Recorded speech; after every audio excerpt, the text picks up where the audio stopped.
Bonjour à tous, bienvenue dans une vidéo un peu spéciale puisque c'est la spéciale réveillon.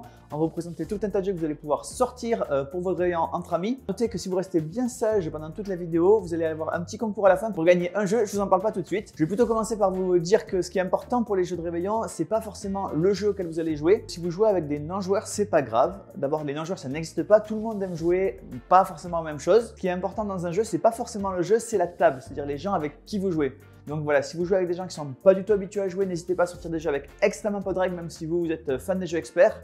Et inversement, d'ailleurs, si vous êtes une table de joueurs experts, sortez pas forcément le petit jeu avec zéro règle parce que ça ne va pas leur plaire. L'important, c'est jamais le jeu, c'est toujours la table. N'hésitez pas dans les commentaires à faire vos propres suggestions parce que je suis sûr qu'il y en a plein qui ont été oubliés, donc n'hésitez pas à les donner. On démarre tout de suite avec le premier thème. Le premier thème pour ce 31 décembre, on a pensé aux jeux musicaux, les jeux qui vont vous mettre forcément dans l'ambiance parce que souvent le 31 décembre, il y a de la musique. Alors on va commencer avec Shabada. Shabada, c'est un jeu tout simple dans lequel vous allez chercher des titres de musique avec un mot donné. Donc ça peut être voilà, soleil et vous allez chercher tous les titres de chansons avec soleil ou toutes les chansons d'ailleurs avec soleil. Mais vous avez également Hitster. Hitster, c'est un jeu dans lequel vous allez devoir classer des chansons dans l'ordre de sortie. Donc évidemment, à vous de vous souvenir si Gala c'était avant ou après Ricky Martin. C'est une excuse idéale pour sortir tout un tas de hits. Également Discover, un jeu dans lequel vous allez pouvoir proposer vos propres chansons et on va tirer au sort 6 images et les joueurs vont devoir choisir la même image qui devrait être la pochette de cette chanson. Donc l'excuse idéale pour mettre du son dans les baffles et partager la musique que vous aimez avec vos amis. Également une excuse pour chanter, c'est Zik. Dans Zik, vous allez devoir faire deviner une chanson, mais vous avez droit qu'à utiliser une onomatopée. Donc vous allez chanter des tubes qui vont être évidemment difficiles à reconnaître. Là aussi, l'excuse idéale pour chanter entre amis. Deuxième thématique, les jeux de quiz. C'est un grand classique des soirées, que ce soit familiales ou entre amis. Voilà, l'idée c'est de mesurer sa culture générale avec celle des autres ou sa sous-culture générale, parce que vous allez voir qu'il y a plein de cultures pop. On commence tout de suite. Insolito, c'est typiquement un jeu de non-culture puisque ce sont des questions à laquelle personne n'a la réponse. À vous d'essayer de deviner la réponse, sachant que vos adversaires vont essayer de vous induire en erreur.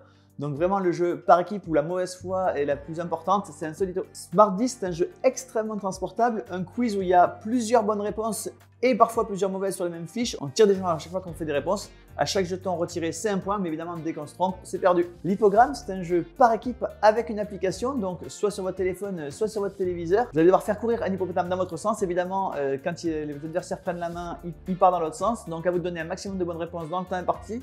Il y a également une version coop. L'Hippogramme. Autre jeu avec des questions-réponses insolites, c'est Snakes.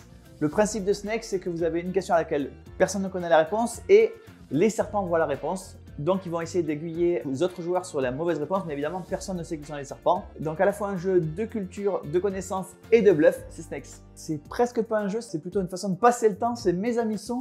Le principe de Mes amis sont, il est très simple, il y a un début de phrase et on doit compléter avec ce que les gens ont cherché dans Google avec ce début de phrase. Évidemment on peut compter les points, évidemment on peut jouer par équipe et essayer de se tirer la bourre, mais le plus important c'est d'être surpris, choqué, amusé, édifié par les recherches qu'ont fait les internautes pour de vrai sur Google. Mes amis sont. Deux autres jeux avec là aussi des questions insolites auxquelles normalement voilà, la culture générale ne suffit pas pour connaître la réponse. C'est plutôt des petits trivia, des petits fun facts. Le principe du jeu, c'est pas de chercher la réponse, c'est de trouver la réponse parmi les autres réponses qui ont été données par les autres joueurs. Essayer de trouver des réponses crédibles et que les autres joueurs vont choisir. C'est le cas d'un bluffeur et c'est également le cas d'un pigeon-pigeon. Le 31 décembre, c'est sûrement pas le jour pour se fâcher. Je vais maintenant vous montrer tout un tas de jeux coopératifs. Le premier jeu dans ce thème-là, c'est Top 10. Top 10, c'est un jeu d'ambiance où vous allez devoir classer vos amis en fonction de la réponse qu'ils font. Par exemple, le thème de base, ça peut être quel super pouvoir voudriez-vous avoir et vos amis vont répondre. Celui qui a 1 va répondre, je sais pas, celui de pouvoir dormir et celui qui a 10 va répondre l'omnipotence. À vous de les classer dans le bon ordre. Évidemment, c'est pas toujours aussi évident. Il y a deux boîtes, il y a le Top 10 normal que j'ai dans les mains et il y a le Top 10 18+.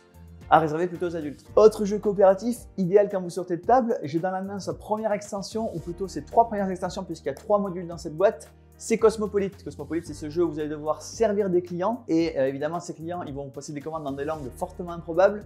À vous d'essayer de communiquer entre vous, il va y avoir la serveuse, le majordome et les cuisiniers. Chacun son rôle, on peut tourner de rôle pendant toute la partie.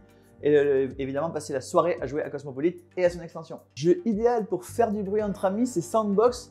Le principe est très simple, vous avez un joueur qui a les yeux cachés, les autres joueurs vont faire des bruits, ils ont 30 secondes pour essayer de faire deviner quel bruit ils font, et donc une fois les 30 secondes passées, le joueur qui devait trouver enlève son masque, essaye de trouver quel joueur avec quel bruit, de façon à avancer dans le jeu et gagner la partie. Kebo, c'est un jeu dans lequel vous allez devoir compter de 1 à 20, c'est tout simple, sauf qu'au fur et à mesure de la partie, on va rajouter des contraintes à chaque chiffre, Donc ça peut être quand je dis 19, je dois le chanter, ça peut être quand je dis 4, je dois toucher mes genoux. Évidemment, toutes les parties vont être différentes et les joueurs jouent ensemble puisque ça va tourner en rond, c'est coopératif, avec évidemment avec de plus en plus de contraintes. Je vous ai sorti 2 boîtes de Similo, il y en a toute une collection. Le principe est tout simple, vous avez un joueur qui voit un personnage, un animal, une créature mythologique et il doit la faire deviner aux autres, mais il n'a pas le droit de leur parler, il peut simplement leur dire ça ressemble ou ça ne ressemble pas à tel autre personnage, créature mythologique ou autre animal. Tout plein de boîtes, il y a 2 boîtes dans l'univers de Harry Potter, les animaux fantastiques que j'ai dans la main ou Harry Potter, vous avez les animaux sauvages, vous avez les créatures mythiques, les personnages historiques, les contes et légendes, bref, beaucoup de boîtes, il y a un PK Game Pack d'ailleurs pour Similo. Un peu dans le même esprit mais à réserver un public un peu plus adulte, préjugé.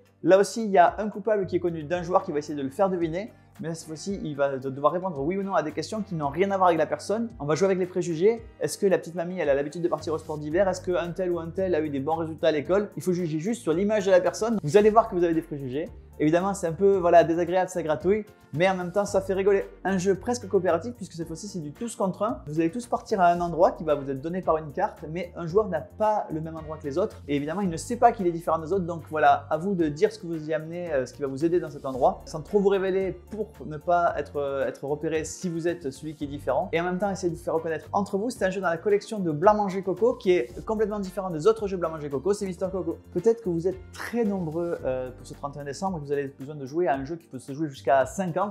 Eh bien, ça tombe bien, la plupart des Roll & Write permettent ça. Je vais vous présenter quelques-uns des Roll & Write qu'on a chez Parkage. Parmi les Roll & Write, un des plus simples et qui se joue à extrêmement nombreux, c'est Splitter. Le principe est tout simple, c'est que vous allez devoir avoir 2 dés et les placer d'un côté et de l'autre d'un dessin. C'est tout simple, c'est facile à expliquer, c'est parfait pour un réveillon. Grand classique du Roll & Write, Trek 12, c'est extrêmement simple là aussi. Vous avez 2 chiffres à soit additionner, soit à multiplier, soit à faire la différence. Et puis partie après partie, ça va se complexifier. Il y a 2 boîtes, il y a Trek 12 Amazonie et Trek 12 Himalaya. Plus récent, basé sur un roman de Jules Verne, là aussi il y a de quoi jouer à 50 dans la boîte, un niveau de règles un peu plus complexe que les précédents, Voyage au centre de la Terre. Dans les grands classiques, un Flip and Write, c'est un peu comme un Roll & Write mais avec des cartes, il y a des tonnes et des tonnes d'extensions qui sont sorties avec des variantes. Vous avez la version Las Vegas qui est encore plus complexe, la version Welcome to the Moon qui se joue que jusqu'à 8, mais dans cette boîte-là, il y a 100 feuilles, donc de quoi jouer à 100 joueurs à Welcome. Et puis des fois, on en a un peu marre des catégories et des étiquettes, il ne faut pas mettre des étiquettes sur tous les jeux, il y a des jeux qu'on va mettre parmi les autres, c'est surtout qu'on n'a pas trouvé de point directeur. On démarre avec tous les autres jeux que vous pouvez jouer pour votre réveillon. Si vous êtes 8 et que vous avez envie de vous tirer dessus pour partager un butin, Cash and Gun, c'est le jeu idéal. Le principe, c'est que vous allez choisir votre arme et pointer un de vos adversaires, voir si vous avez le courage de rester jusqu'au partage du butin. Il y a pas mal d'extensions qui sont sorties, donc vous pouvez prendre tout le jeu si vraiment vous êtes avec des gros joueurs ou le jeu de base si vous voulez pas trop de règles. D'ailleurs, on vous offre un petit goodies en plus quand vous le prenez le Cash and Gun chez nous. Autre jeu auquel on joue très vite et on enchaîne les parties, Taco, Chat, Book, Cheese, Pizza. Le système est très simple. Vous dites Taco, Chat, Book, Cheese, Pizza. À chaque mot, on tourne une carte. Si c'est la bonne carte, on tape. Jeu de rapidité et de reconnaissance. Un des gros succès de la fin d'année, c'est Cracklist. Cracklist, c'est un mélange du Uno et du petit bac. On va tourner un thème et devoir se débarrasser d'une de ces cartes. Et sur les cartes, il y a des lettres, il faut évidemment donner un mot qui commence par la lettre et qui correspond au thème. Évidemment, le but du jeu, c'est de se débarrasser de toutes ces cartes le plus vite possible. Un jeu tout simple avec énormément d'ambiance, c'est esquisser. Esquisser, c'est le principe du téléphone arabe. Je vois un mot, je dessine ce que j'ai vu et ensuite je passe au suivant qui doit lire mon dessin et trouver ce que j'ai dessiné. Et évidemment, ça va tourner un rond autour de la table jusqu'à 8 fois. Et évidemment, ce que vous voyez revenir, c'est jamais ce que vous avez dessiné au départ. Un jeu de lettres et d'ambiance en même temps. Dans Mot pour mot, vous êtes 2 équipes qui s'affrontent. Vous avez un temps limité pour trouver un mot. Le mot doit correspondre à un certain thème, mais surtout l'intérêt du mot, c'est qu'il va faire avancer les lettres vers l'adversaire. Et le principe, c'est que si vous arrivez à faire sortir la lettre, elle est pour vous pour toujours. Donc à vous de trouver les mots qui font avancer les bonnes lettres, ça change de partie à partie, donc il n'y a pas de bonnes ou de mauvaises lettres dans le jeu. Tout simple, c'est un jeu d'ambiance par équipe et de lettres. Un jeu parfait pour jouer avec toute la famille et se mettre ridicule devant les enfants. Il y a Mime2, alors il y a le Mime2 normal, le Mime2 pop culture et le Mime2 famille que j'ai pas dans les mains parce que je n'ai que 2 mains. Le principe est simple, vous avez un personnage et une action à mimer, donc à vous de mimer ce personnage dans cette action. Évidemment, les réponses les plus farfelues sont dans la boîte. Un jeu un peu particulier, mais extrêmement simple une fois qu'on a vu une partie. C'est un jeu qui se joue par équipe, où vous allez devoir communiquer à vos partenaires si vous avez la carte chaude, froide ou tiède dans la main. Et ça va se jouer autour d'un -10, donc vous allez devoir donner des mots qui sont plus ou moins en rapport avec le -10. Mais attention parce que vos adversaires sont en train d'écouter en même temps, ils vont essayer de deviner quel est le mot-clé qui vous réunit avec vos partenaires. Vous allez réfléchir au mot que vous allez donner, vous avez un temps limité. Vos partenaires vont réfléchir au mot que vous avez donné pour trouver si c'est chaud, tiède ou froid. Et vos adversaires vont jouer en même temps pour essayer de trouver quel est le mot-clé. Il y a donc 0 temps mort dans Hot & Cold. Je vous ai promis un cadeau, et bien le voici, c'est l'intrus de cette vidéo. puisque c'est un jeu de 1 à 4 joueurs coopératif, très expert, donc pas tellement adapté aux grandes tablées de réveillon où on a plutôt envie d'être sur des jeux légers. Néanmoins, ce jeu-là, on a décidé de vous l'offrir. C'est Tindaya. Pour le gagner, c'est très simple. Il faut être abonné à la chaîne YouTube, mettre un commentaire dans cette vidéo et évidemment, on va tirer au sort quel sera le vainqueur de Tindaya en 2023. Voilà, c'était une petite sélection pour vos réveillons. C'était pas une sélection absolue. L'idée, c'était plutôt d'aller sur l'air du temps, les goûts personnels, ce qui se joue ici chez Parkedge. Mais il y a plein d'autres choix excellents. D'ailleurs, je ne doute pas que vous allez en mettre plein dans les commentaires pour partager aux autres personnes ce que vous allez jouer au réveillon. Et moi, je vous dis rendez-vous à l'année prochaine.